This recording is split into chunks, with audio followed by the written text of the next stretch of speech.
Good morning, good afternoon, good evening. Wherever you are in the world, welcome, welcome, welcome to the LinkedIn Live show, Striving to Thriving, Redefining Success.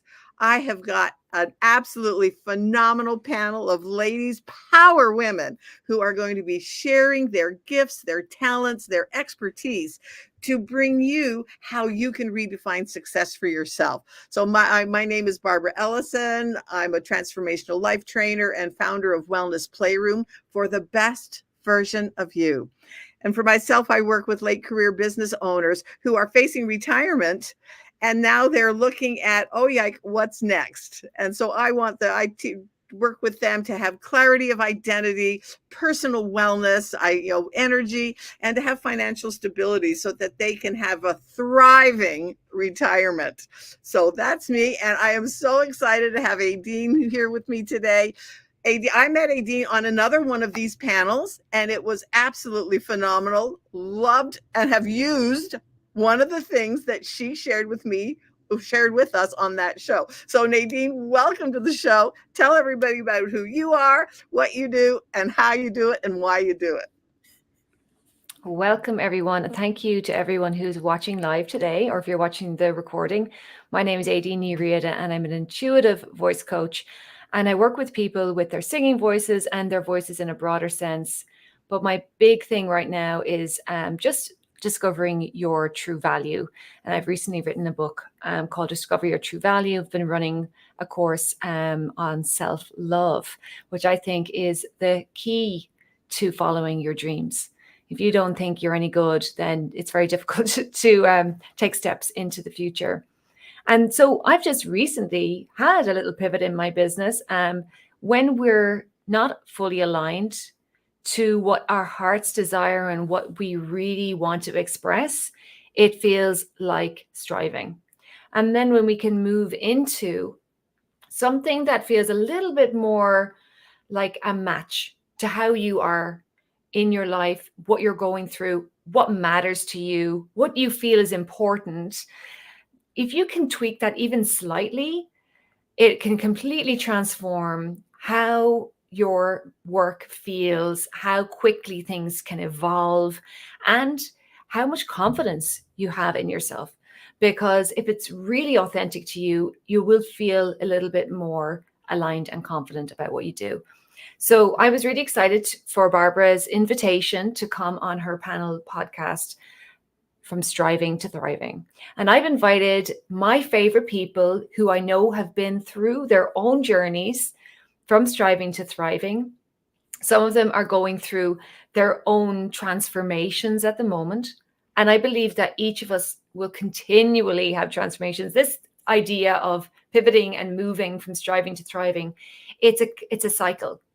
And that's okay. We don't have to have it all figured out today.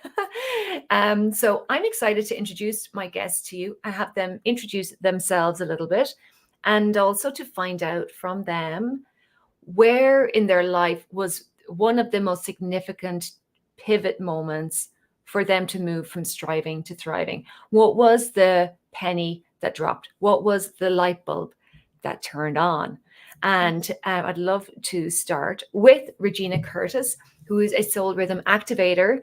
Through astrology, I'm going to put that in there. She helps multi-passionate entrepreneurs to interpret the patterns of their astrological charts so that they can do things in a timing that feels right for their internal cycles, and to align the strategies that they're using in their business to their natural energies.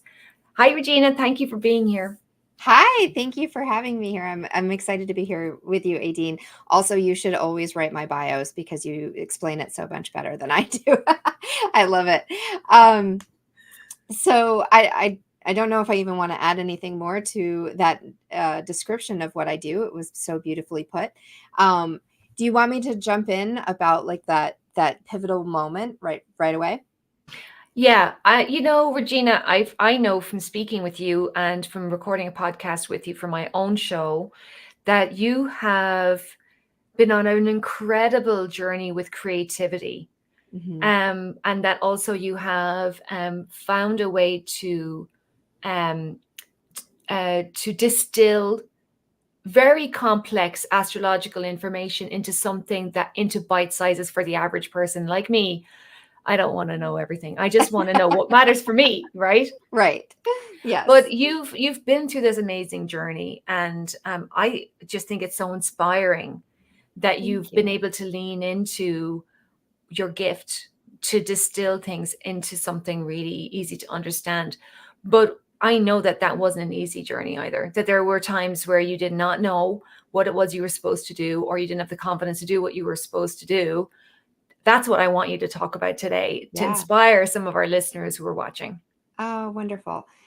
Yeah, so creativity and intuition really are the keys. And when I started to utilize those for myself in a way that really felt exciting, and I was inspired from this internal place. And I think that's really the big pivot, right? Was looking for, I was striving for approval, or seeking excellence in this external world. And so my career path, my personal path, all of these things, I met all of these challenges of people telling me that I was too creative in a way, and also wanting me to use my creativity to benefit them, but not in a way that was authentic to me. And when I finally hit a point where I was like, I can't do that. I can no longer show up in this way and find any sense of confidence or excellence in the work that I'm doing. I need to really turn the focus internally. And so I started to play more and to really allow my creative self to come out, to dive deep into the things that really inspired me, and to play with my intuition. And it landed me again and again and again in the world of astrology. And it was a tool that I used throughout my entire journey to understand myself on a deeper level. And now I use it to help entrepreneurs understand their selves on a deeper level, to align their business activities in a way that actually helps them thrive, rather than continuing to strive and continuing to try to do things on a timing and a pace that is something outside of them. So instead of outside in, we look at it from inside out. That's beautiful. Is when you've been at that crunch point, what was the thing that helped you get through that? Hmm. Honestly, like when you talked about self-love, it came from a place at first of self-preservation, before it came from a place of self-love. So I would say it was self-preservation, and then it was self-respect, and then it became self-love. Oh, love it. Just that idea of self-respect, because we all think we should do things the way we're all judging ourselves by others' standards so much of the Mhm. time, because that's how we're brought up in school, right? This is Absolutely. what you need to pass the test. But the test is actually more, what do I need to pass? Like, you set the test. Yes. Exactly. Thank you so much, Regina. You're We will welcome. come back to you. I want to find out way more about what you would say to someone going through a bit of a striving moment. But I want to introduce everybody first. And I'd like to Perfect. go to Sharon next. Sharon Wright is based in the south of Spain. She's a somatic voice coach, helping female leaders to regain their sacred sensitivity and intuition by reclaiming their authentic voice, so they can redefine success in their own terms without burning out. And Sharon and I have a lot in common, because we both started teaching singing and moved outward from there. So I know that that's not that long ago that you've made this pivot. And tell us about that journey. Tell us how you've moved from striving to thriving. Yeah, hello. Thank you, Aideen, for that amazing introduction. And yeah, I've not long been pivoted to helping female leaders, but it all happened because for me, I feel like I've been striving.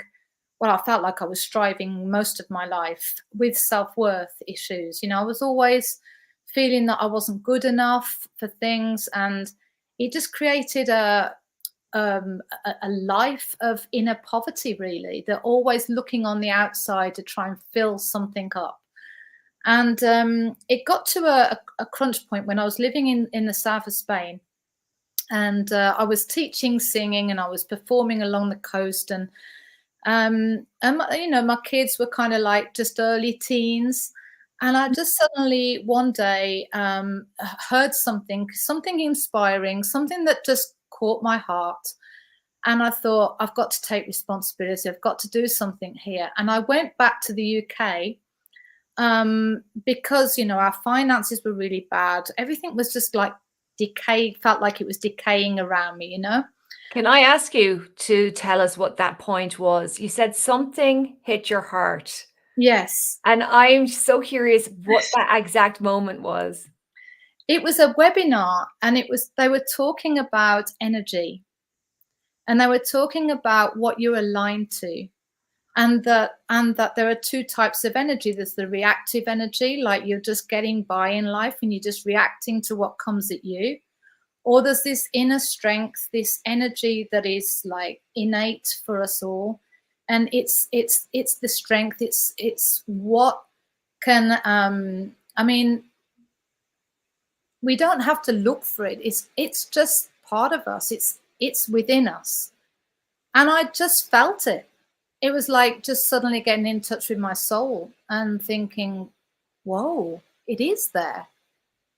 I'm not this poor girl who can't do anything right. There's something there. There's something really beautiful. And I went back to the UK with my kids. It meant a separation at the time, which then later sorted itself out. But I had to start from zero. I was homeless. I managed to get a part-time job in a local business that was helping Spanish subsidiaries set up in the UK. And in 9 years, I went from being a kind of, you know, the person who makes the tea and answers the emails that nobody else wants to answer, to becoming a HR manager, and then actually directing the company for the last 2 years before the pandemic hit. And I eventually moved back to Spain, but because of all that, the richness of that experience, which wasn't easy, it was a very hard time, and a hard time for my kids. That was when such massive transformation happened for me. And there was this real, that's when I got into coaching, and I realized how important my voice was in the world. So that was that was the biggest, probably the biggest transformational part of my life, really. Yeah. What gave you so much strength going through that transformation? I don't know. I think, you know, like when I look back, I think, how did I do it? But there was always there was always an inner peace. There was always this connection to what I'd found that day, what actually made me go and do it and say, I'm taking responsibility for my life, and I'm not putting up with this anymore. Because of course, the inner poverty was creating poverty around me. You know, what we're living, energy is always first for me. It's like if we're living a certain way, that's exactly what we're getting back. And so when I was in the UK, I carried on, you know, studying and really doing a lot of meditation, looking within myself. And I stumbled across some people who helped me.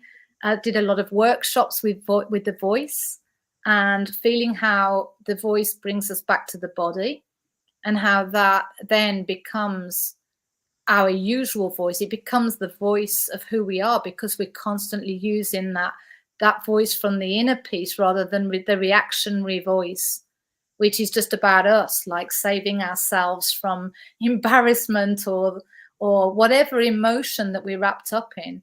This inner voice, this authentic inner voice that I was finding, just helped me. And funnily enough, both of my daughters went through quite a traumatic period at that time. The eldest one got scouted for The Voice, which is a program on the TV. And it was very strange for me I mean, there was nothing I could help her with because her technique was fantastic anyway.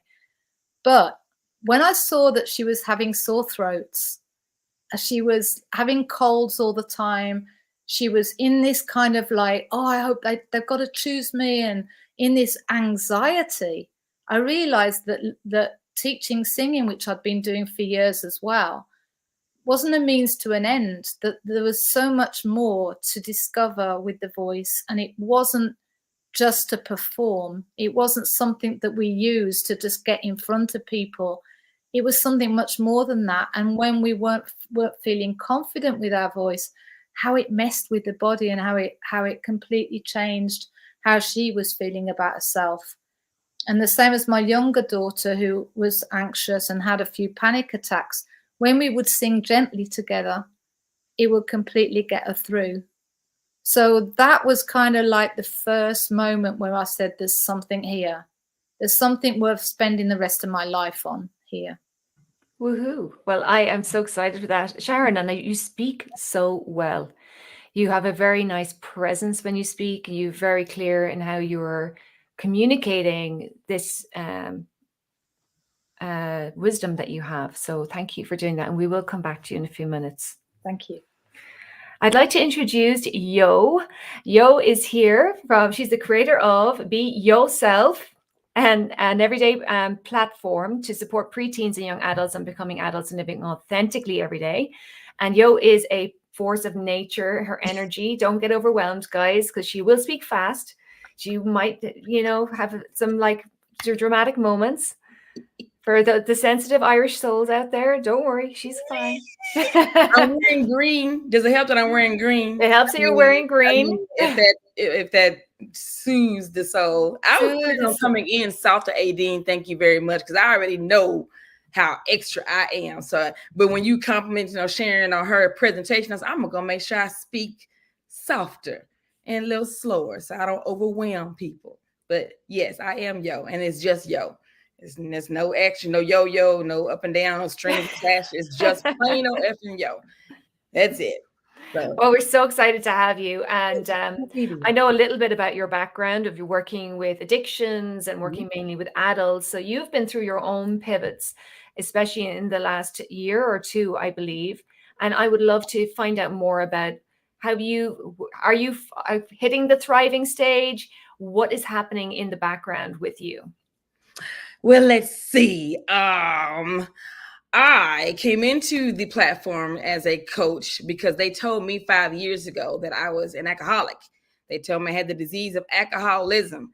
And that came from me having a conversation with a glass of wine aloud the last time I had a drink. And the wine and I was having a conversation, and the wine won. And I drank the rest of it that night, along with the whole bottle of some other stuff I had in the kitchen. And I ended up in the hospital for attempt to take my own life. I didn't want to be here anymore. And so that attempt prompted me that obviously there's something deeper than I thought I could handle myself. And it took me to rehab. And in rehab, the diagnosis gave me freedom because it gave me a direction. So that was my pivotal point, is when they said, oh, you have a disease. Like, oh, I can handle it. Oh, I'm the only person I'm doing. I can handle that shit. Like, I knew that. I knew I could do that. I knew I could handle the fact that you told me I had something. All the time I thought something was wrong with me internally, but they said a direction. So I started attacking that, thinking like, oh, if I figure this alcoholism thing out, then maybe I'll feel better. Well, drinking was never my problem. That was not the issue. The issue was me avoiding all the issues that got me there in the first place. So when I started dissecting my life and figuring that stuff out, I realized that I had no fucking choices that I made for myself. I didn't make my own choices in life. And that put me in a spiral of doubt and confusion and self-worth and all these things that popped up for me, that I just started layering off little by little, just pulling off little by little, to the point that I realize now that I have full autonomy over my life. And now I pivoted last year, fall specifically, like November, December last year, and decided I want to work with students because I taught school for 25 years. And I realized that the alcohol was the most recent addiction I had had, because prior to that, I was addicted to what I call success. I have 3 associate degrees, a bachelor's, 2 masters. I started a doctoral. I don't write the fucking paper, so I quit the day before the last class. So, but I was addicted to success. I was teacher of the year. I was addicted to my kids' lives, and I was very active in their life. I was PTA president. I was homeroom mom. I was, do all these things. And before that, in high school, I was addicted to pleasing everybody. I was senior class president. I was homecoming court. I had a job, I had a boyfriend, I was starting programs. And I paused and said, you know what? I have never really known who I am and where I came from. And these choices that I've made in my life did not belong to me. And I was living my life for everything else outside of me. I was living life for my parents. I was living life for my husband. I was living life for my kids. I was living life for society. I was living life for religion. And I finally got tired of that shit. Like, fuck this. I'm tired of living everybody else's lives. What did I want? What do I want for me? And so I started asking myself those kind of questions. It led me towards where I am now, which is to help other kids see what do they want in life so they can live authentically, so they can be happy and have all the bells and whistles of joy and not all the other stuff that we choose to bring onto ourselves before they have to realize that they have to do that. My charge, my passion is to prevent kids from saying, I wish I knew then what I know now, that we all say. But I want them to say it for different reasons, not the same reasons that we say it for. So that's it. Did I answer your question, Aideen? Oh, yes. So inspiring. Did I go slow enough? Did everybody understand me? Was I clear? Yes. Okay, perfect. Yay. I think you hit the nice fine balance of, highly energetic and dynamic, but also really relatable, right? Relatable and authentic and beautiful. And that phrase, I wish I knew then what I know now. Absolutely amazing. Like that, if you can help one or two children, even, I mean, if we can help anybody to avoid that question and give them what they need in the moment, because really we only need a certain amount of information in any one moment. I like to, one of my big phrases for my self-love, self-worth is I am enough. And I think what I noticed from your journey, Yo, was that you did not feel enough. There was always something you felt you needed to add or something somebody wanted from you. So if I was to tell myself something that I wish I knew then, it would be, I am enough. I'm enough as I am. And that can be a hard place to be because life doesn't always reflect back to us what we want to see. So is what kept you going through all of this, Yo? Oh, goodness. Well, pure determination, to be honest. At the beginning, I was wired. My husband, soon to be ex, used to always call me Superwoman. So, and then my father, stepdad, used to call me Determined One. So I think I was just determined to live up to those expectations. And because they set them so high, and then for myself was even higher, just constantly trying to strive for that, which I can see could also have been my detriment because that put me in the position of all that people pleasing. But at the same time, it was also what got me through, was trying to keep everybody happy, to keep everybody feeling good, which means I had to keep feeling good.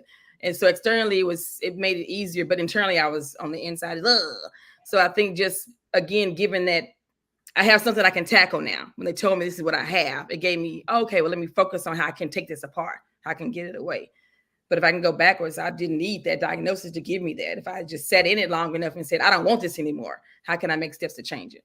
Yeah, what you mentioned earlier, that you do have a choice. Yeah. Beautiful. Oh, and let me invite my last guest that I've invited along today, Mary Jane McQueen, a great friend of mine and such a wonderful person. And Mary Jane is a very dynamic and passionate graphic artist and graphic design specialist based in Toronto, Ontario, Canada. And her big thing is she's an ambassador for kindness. She's one of the kindest people I know, and she wants everybody to understand the value of kindness and to promote kindness. She's got 30 years of experience. She specializes in creating content for people in social media and for print and digital. So Mary Jane, I've seen big transformations in you in the last 2 years. What helped you go from striving to thriving? Well, what helped me go from striving to thriving is beginning to focus on myself, taking time for self-care, really just realizing that I did have important things to share, and that, as Aideen likes to say, my voice does matter, and that I need to share that with people, and because I have an important story to share, as well as things that people may be able to relate to, in addition to my graphic design business. But just my main mission and vision for everything that I do is to cause a ripple effect for kindness in the world, not only for, well, firstly for myself, and then to have it ripple out into the world and supporting people in their journey, because I really do feel that that true kindness is going to be the thing that really does make a difference in the world. So that's always my motivating factor, no matter what I'm doing. So that's, for me, it was just taking that time, realizing that after, like, I worked for 30 plus years in corporate marketing, and was approaching at the end of it burnout, and it was like 2.5 years of corporate bullying. So for me, it was like, in a way, now I look at it as in the end of 2019, there was restructuring and I was out the door. So for me, that was my pivotal moment. That was the thing that really, now I look at it that way. Of course, at first I was in the grieving process, so it didn't necessarily feel that way. But just for me, just it was an opportunity to lean in more to what felt like my authentic self, to take that time and care, and to embrace the opportunity that I was given. To do something a little bit different with the gifts that I've been given. So that's really, for me, is where it's come full circle, I guess, back to me. Can I ask you, was there anything in particular that was inhibiting your self kindness, your self kind of acceptance in that moment? I think going through the bullying experience for me was like, it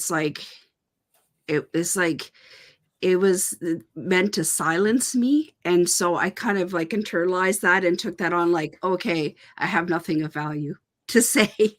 But I realized that as I've been working through my own self-development and taking time for self-care and just moving forward in these things and working with amazing mentors, that maybe I might know one here on this panel today,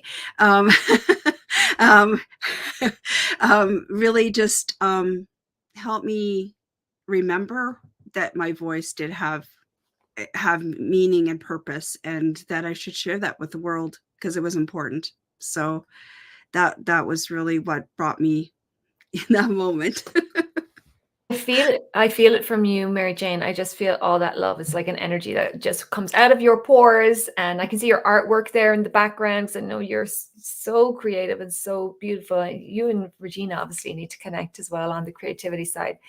Thank you all for being here. I would like to invite Barbara to, having met all of my guests now, please, if you have any question for anyone, or you'd like to share your own moment, maybe you haven't shared that in a while, to your audience.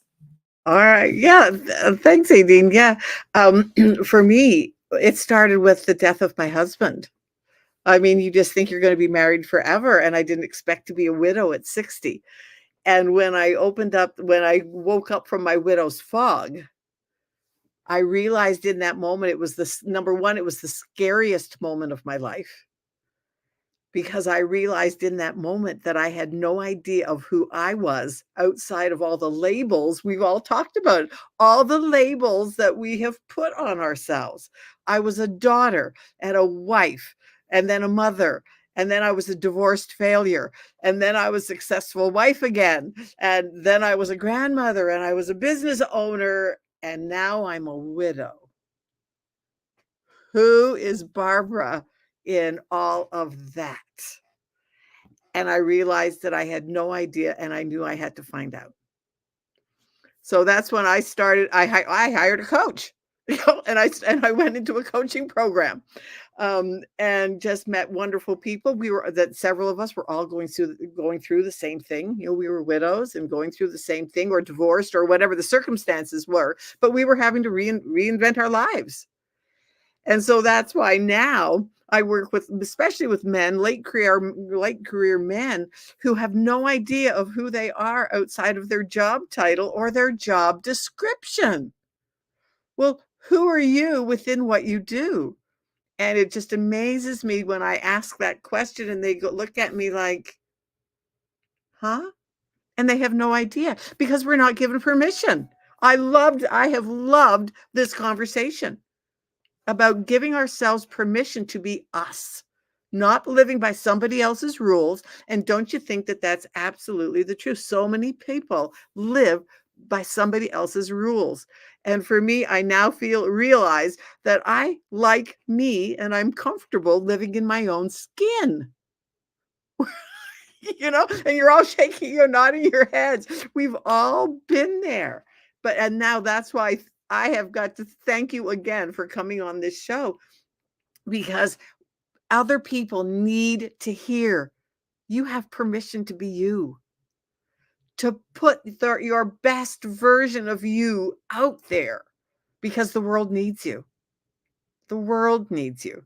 You need you, but the world needs you also. So yeah, absolutely. So let's have a conversation. I love hearing all the different aspects of what goes into that. Love being your best you. It's so true. It's so wonderful. I do want to ask each of you, like, what you do to help people who might be in a striving position. But before we do that, let's go around. I'd love to hear again from Regina, having heard from everybody else, what is your, how are you feeling about this conversation, and what it is that what's hitting home for you? So every single person, I was like, like so many things were resonating. And I think the thing that I want to talk about here in this invitation from you, Aideen, is the name of my company is actually called Edmatry, and it's a word that I use, two Sanskrit words combined, Atman and Maitri, and it means a journey towards kindness to yourself. And that is really like what I hear in each one of these stories is every single one of us, and I mean more than just those of us who are on the screen right now, every single person has a journey of, we know that external journey coming up through school and in the corporate world or as an entrepreneur or whatever it is, of learning to be in the world who we are in the world around us. And then there's a tipping point, and it happens at different times for each of us, but there's a tipping point of when we then learn how to be ourselves in the world. And it comes from this journey of learning to first know yourself. Who the hell are you anyway, right? Like, you've had all these labels and you've had all these experiences and you have all these outward opinions about who you are and how you should show up and how you shouldn't show up and all of those things. But who are you? What do you really want? And what are the things that you want to create in the world from that place? And that's where things get really interesting.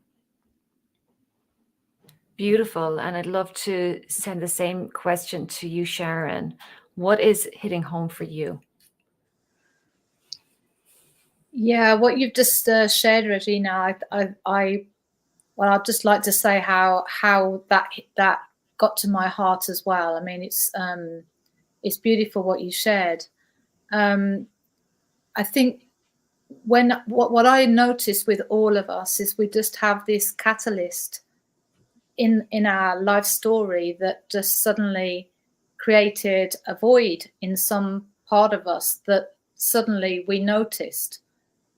And in that awareness, there was, and we could have decided to give up. We could have decided to withdraw, escape, which has been a long pattern of mine as well.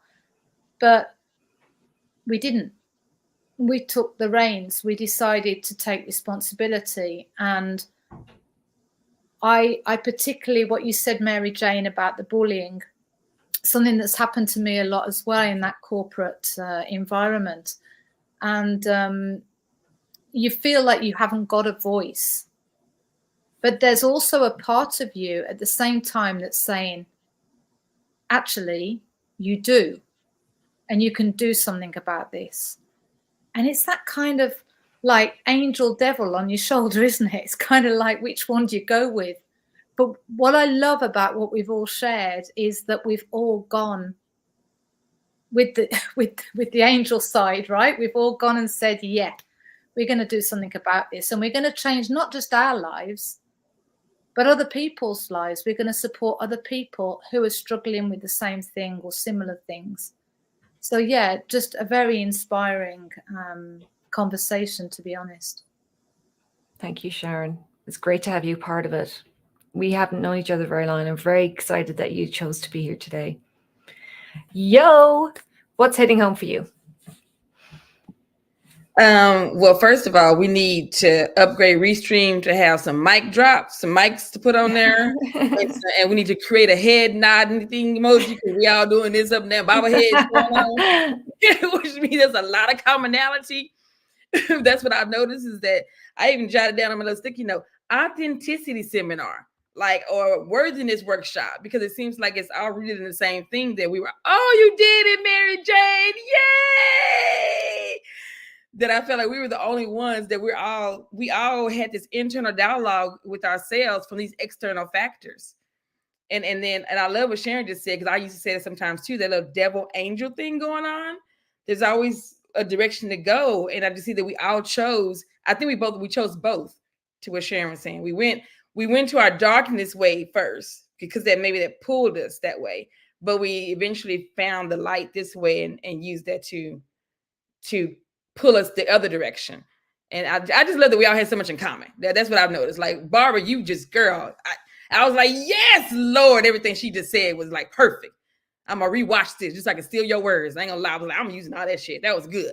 But I love that we all just had so much in common. It's just the foundation. Even though we have different walks of life, we wound up in the same place, which is wanting to have ownership over who we are and living our life authentically. The word just keeps coming up, authentic. And I think a lot of people don't, we say it and we throw it out there, but it's so powerful when you realize that you are being authentic, So Yeah, that's what I got from it. That is phenomenal. And the thing is, the void Sharon mentioned, but also the loneliness of knowing that what everybody else sees is not the real you.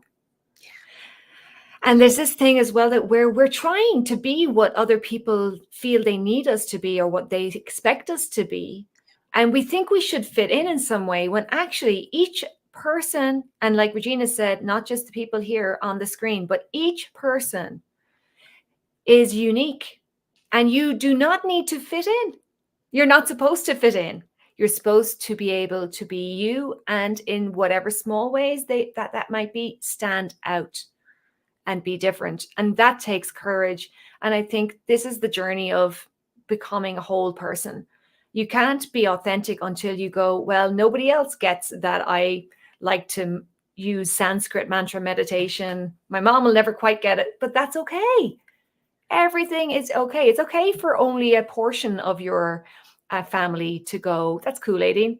And a portion of them to go, that's weird, Aideen. And that's okay. Mary Jane, what's hitting home for you? I think really it's just all about the commonality of, coming from different experiences, but the essence of the experience being essentially the same, and just realizing again and again that so many people are living in this world and going through similar experiences, and to realize that we're not alone in that. And there's a power to that, the power of sharing our stories, the power of letting people know that they're not alone in the experiences that they may be going through. They may be that the details may be different, but the essence of it is the same. So that's what's really hitting home. It's so gorgeous, so gorgeous. Each of us has a mission to help others to move into thriving and to move into their strengths. And so I would like, I know Barbara would probably ask this question in a moment, but I would like to go around and just ask each of you what it is you do and how it is you help. And let's go in the same order we've been going in, and start with you, Regina. Sure. So everything here has been just such a beautiful reflection, I think, and we'll probably see this, that of each of our work, because we all are here to help others understand how to be more beautifully you in the world and shining as that wholeness of who you are. And so the way that I do that is I do work with astrology. However, I use it in a very different way than you've probably ever experienced before. I help people create what's called a calendar of your personal seasons, or personal seasons calendar.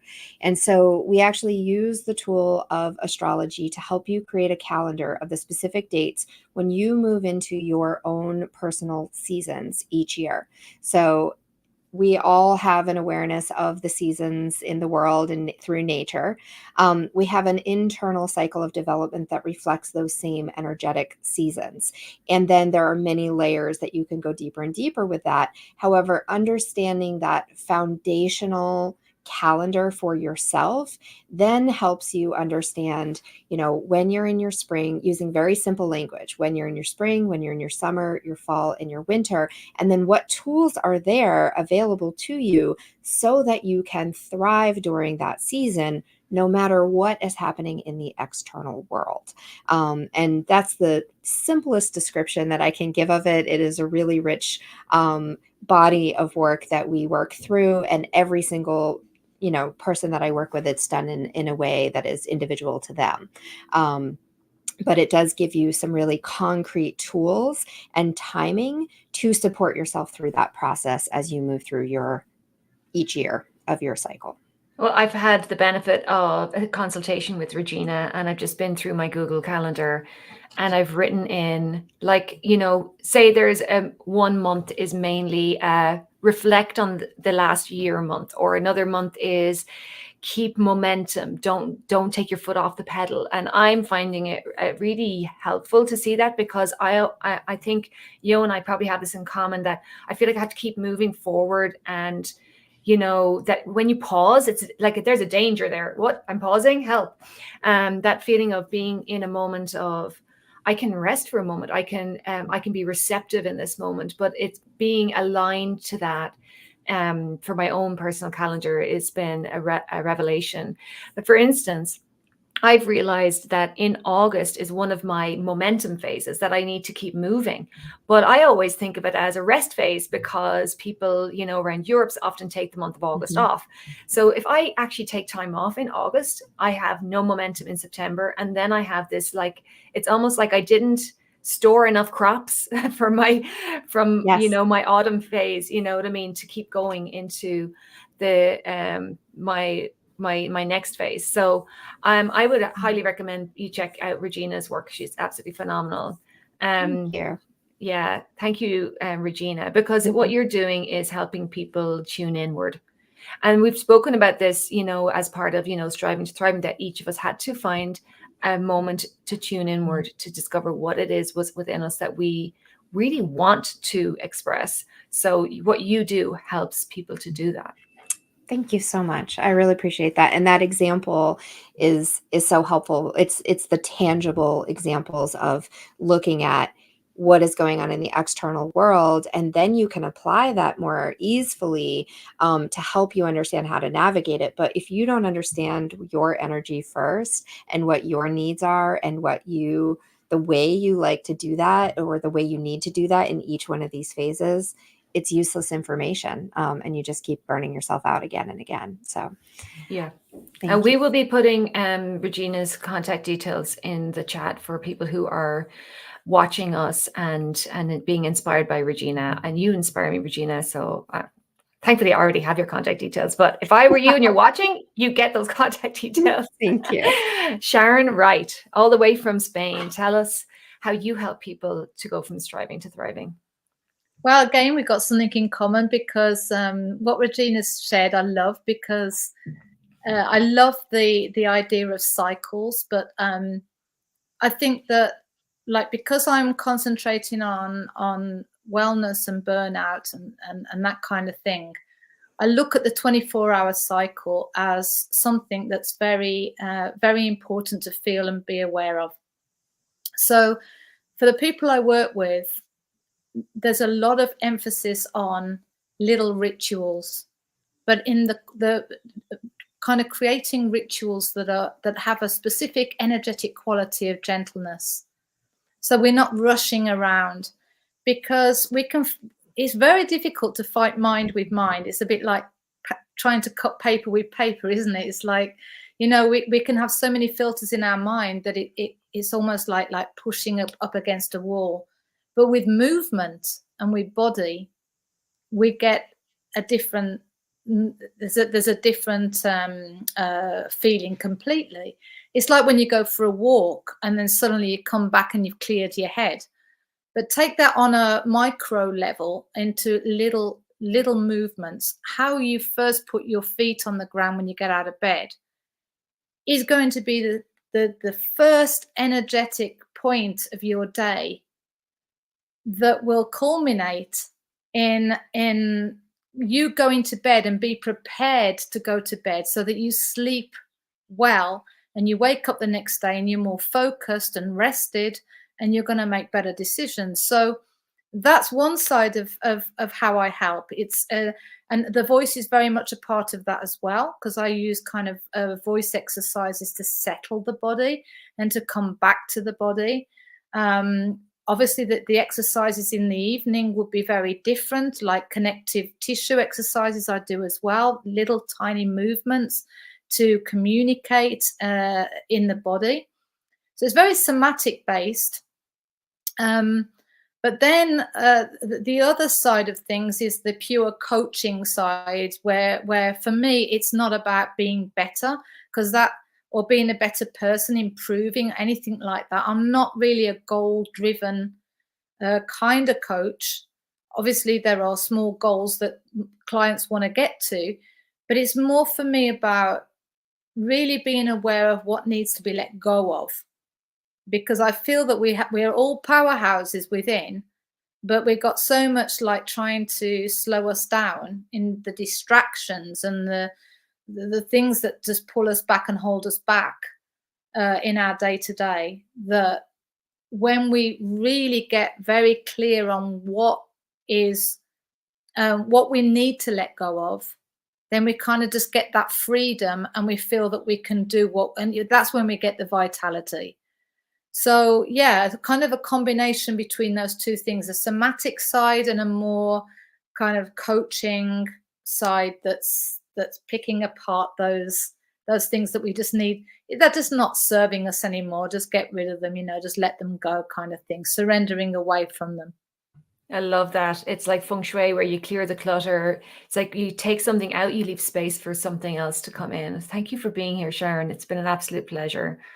I know you work with teens as well, and I love this idea of getting them to a striving place and not have to maybe do as much of that, or thriving place, or not have to do as much of the striving as we have had to do. But do you work with adults as well? So tell us a little bit about how that works. I do not work with adults as of yet. I was originally I thought my goal was going to be to work with other people identified as alcoholics or addicts and help them try to thrive within their addiction. But as I started figuring things out, that's not who I am, and that's not who they are either. It's an identity thing. And so that started making me question who I was even more. And that's why I did the dissection, as I told you all earlier. So no, I like to work with the young people. One, I'm good at it. I taught public school for over 25 years. So I'm good at working with kids. I'm good at relating to them, because even though I'm almost 52, I got married at 18. Had my first child at 19, 21, 23. So I still operate sometimes as a young adult. So I relate to them a little bit more, I think, than other adults do. And I've always respected kids as human beings first. And I hated that people always put their own stipulations onto them, because that's how it was put onto me. And so now I believe in prevention versus intervention. And what I do is I give the kids space. My energy is very contagious. And so what I do is I give them space to come in and receive some of that what I have to offer, at the same time guiding them to find their own, kind of like what Sharon said about they have more than this though. Like I explained earlier, it's not just these two. They're surrounded by all this input. And I work with them to help them analyze it, where it's coming from, and then choose which input do they want to take ownership of themselves. So I provide space by building community to support them. And then once a month, I have what I call real talk sessions with Miss Yo. And they come in and you get to let they freak flag fly. There's no judgment. There's no expectation. They can be whoever the fuck they want to be. And if they want to say it's who they want to be and they want to cuss, they can. I mean, it's just one of those things where like they get that space to be who they are. And if they don't know who they are yet, we get to work together to figure that out, to create that with all the bells and whistles on the outside, finding their place to land. So yeah, it's amazing. I've only recently realized how much my choices were based on that I was checking internally if my dad would approve of my choices, because I made a choice and then a few days later I went, oh my God, what would my dad think of this? So I love this idea that you are helping kids feel confident to choose. Yes. Yeah. Wow. Powerful. Wow. Yes, more of that. Thank you. Keep doing it, baby. Mary Jane, how do you help people? What is it you do? Do you help them move from striving to thriving? Well, that's always my goal. I mean, it's always really important for me to support them to get their authentic vision and mission into the world. So after the restructuring and I sort of went through my grieving process, I found the opportunities like I can work with people that I really choose to work with. And I started my own creative studio. So for me, it's just being there to support people in what their mission and vision is and to help them beat the overwhelm that comes with being an entrepreneur. I know because I'm doing it myself. It sometimes can be a bit overwhelming, but it's just to cut out some of that noise and really help them to focus and hone in on what it is that feels true and resonates with them. So that's always, and the main thing is also to have some fun in the process. There's a lot of seriousness in the world and, that's great. But we also, I think we release a little bit of more of our authentic selves when we have a little bit of fun in the process as well. So for me, it's just to approach it in a kind, fun, heart-centered kind of way and just help them find their voice, because they might have their mission and vision, but they don't always know how to visually get that out into the world. And there's so much noise coming, going, you need to do this, you need to do this, you need to do this. So just to cut out some of that noise, start at the foundation, then build the walls up. That's my whole principle with how I operate. And now I'm getting to help other people too, because it's, as I was mentioning, kindness is really something I want to, ripple out into the world. And so now I'm doing collaborative workshops with a friend that sort of combines meditation and yoga and creativity activities, and just really helping people to take time to, as I was mentioning before, self-care is so important, to just really hone in on how important that is, to take the time for ourselves and just grow and experience, and to hold a safe space where people feel comfortable to share and grow together. Because honestly, I know from feedback that they get a lot out of it, but for me, I feel like I get even more out of it, in the sense that I feel like every time we do one, I learn something more. It just keeps growing and growing. And that's really important for me. Beautiful. Yeah, thank you, Mary Jane. You're an awesome person, and I really appreciate knowing you. And I've sent clients to you too, so I know how well you work with your clients. Mary Jane does do web design, social media, memes, and all of that, as well as her creativity workshops with Jan Jeremias, which I would highly recommend. Before I finish up, I will tell everybody how I can help as well with moving from striving to thriving. And for me, it's really about valuing yourself. I've worked with people to do with their singing voice, obviously, and voice mentoring is what I do now, and it's more broader sense. I also do mantra meditation and work with my intuition to help people to see clearly what strategies might be the most effective as they move forward with their life. And I would love to speak with any of you, and I do a free consultation. I also have my self-love course, And I'm setting up a membership for that, where I meet people twice a month, and in the course give all of my self-love tips. So if anyone knows deep down that they could love themselves a little more, or wants a little bit of a community around that, then give me a shout. Thank you again to Barbara Ellison for bringing us here together. And we appreciate that you're running these panel podcasts about striving to thriving. I'm going to hand it all back over to you to wind things up.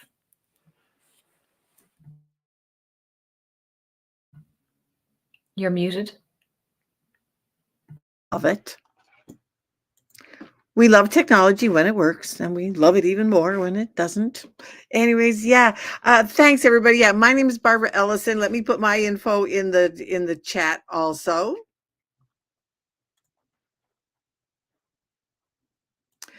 And what I just loved this conversation about being our authentic self. And I think what really struck home with me is we are all in different parts of the world. And yet we're all thinking about the same thing. And that is what is so pivotal for people. Like for me, how I help people is that I work with them in like a 4-step program. Is like, who are you within what you do? How are you, find freedom from the limiting beliefs we've all talked about, the, people on our shoulders, the limiting beliefs that are keeping you from being your best version of you. But then discovering your purpose. So often people go like, well, what am I supposed to be doing? Well, it's in you. It's right. I think it was Sharon that said, yeah, it's already in you. It's just a matter of discovering what it is. But then how all of those other things go into making a difference in the world. And that is what is so awesome, when you can help other people to get those 4 things. And that's why all of us have come together, because I believe that we all feel the same way. That we're on, like for me, I'm on a mission to make happiness the norm rather than the exception. And we all do it in our own different way. So I just thanks everybody for listening to our show today. I just really encourage you to reach out to everybody, friend them. And you know what? Find out in more detail what they do, because it might not be something for you, but it might be something for somebody that you know. And this is where we all come together, and it's the ripple effect. You never know who you are going to touch with what you do or with what somebody else does. And so I just always encourage people to get together with the people that you meet and see how we can collaborate, see how we can, and it's not, and one of the things that I love is that we're not in competition. There's 7 billion people on the planet. There is room for everyone, even if we're all talking about the same message. Ladies, don't you all agree with that? And just absolutely, there's room for all of us. So thanks again. And if anybody wants to just come off for a minute and just say bye to the audience. And thank you, everyone. Thank you all so much. You. This was a blast. This was fun. Thank you. Gorgeous. Loved everything here. Thank you. Barbara. Thanks. So for my last word then, if you liked this show or this format and you would like to be part of one, feel free to reach out to me. And I've there's a link there and you can just schedule a time with me. We can talk dates, details. And if that's something that you want to do, everybody has said this was a blast. And you know what? If you're not having fun, you're doing something wrong. So let's have fun. Let's do it together, and let's make a difference in the world. So everybody have an awesome day, and we'll talk to you soon. See you next time. Bye-bye.